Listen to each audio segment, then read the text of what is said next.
how do people, number one, recognize their own intuitive capacity?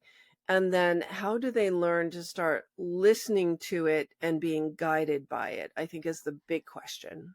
Yeah. So that first question, which is how do you recognize it?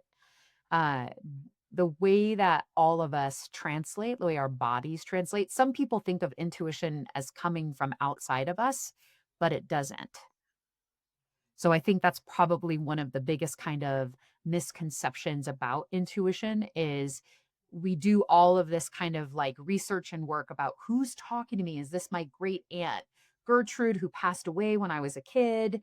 Is this an angel? Like we try to, map on whatever our spiritual beliefs are to try to figure out where it's coming from.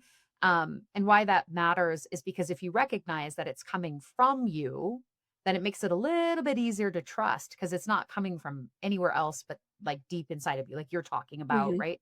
So there are four ways that bodies translate intuition. So whoever right now is listening to this, you've had this experience before because I've trained close to 11,000 people in the 20 years I've been in business, and I've never met anyone who's not had at least a single experience of this. So for some of us, we translate through feeling. That's kind of what you're talking about in the heart.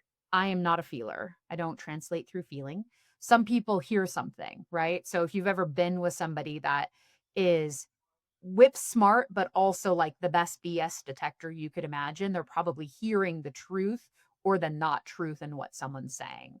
Another way our body translates is that we see something like whole ideas in our head, like a picture of what the solution is. I've seen lots of people do that. Or there's just something that's grabbing our attention. And the last way is that our body just knows, right? It's a knowing is how our body translates. What I find about executive women, especially ones high up on the ladder, almost all of them are knowers, almost every single one. So for years, they just thought they're really bright and smart and don't recognize that some of that knowing that they might like point to their Mhm. logic is actually their intuition. It's part of how, like, how did you know that that deal wasn't going to work? How did you know that that was the right person to hire? Maybe not on paper, but in general. How did you know that it was time to go? Didn't have Yeah. any evidence, but you just knew that it was Yeah. time to go. And that's so we translate one of those four ways. Everybody does. Some people translate all four ways. I do the Yeah. feeling part, not as strong, but that. The other half of intuition is just naturally how we're curious. And this, I think, answers more to your second question, which is how do you learn how to use it? How do you learn how to trust it? Um, Intuition is different than logic. I mean, in obvious ways, but here's the not so obvious way. Logic is really good for fixing things. So if what's in front of you is, a flat tire that and you need to fix it, then you know what you need. So you go into your logic and you do what steps there are to do, right? If you need a solution for something that somebody else has found a solution for before. The other night, I could not figure out what temperature to put the oven at for the chicken breast with skin, which I almost never have. And so I Yeah. looked it up on the internet. That was a solution, right? I used my logic to search on the internet.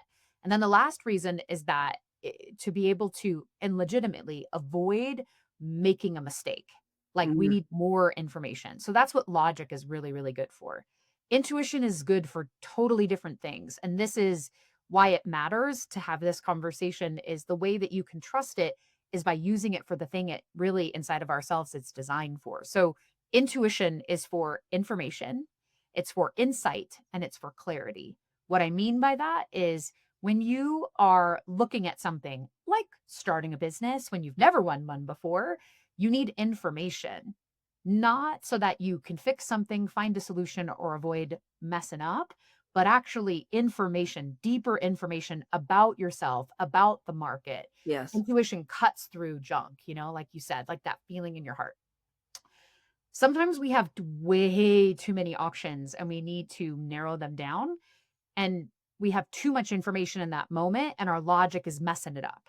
So, intuition can cut choices down intentionally, like narrow our focus. So, for example, if you're like asking yourself, what's the best place for me to market my business? Is it on stage? Is it, in LinkedIn? Is it Instagram? Is it paid, advertising? Is it blah, blah, blah, whatever it is, networking?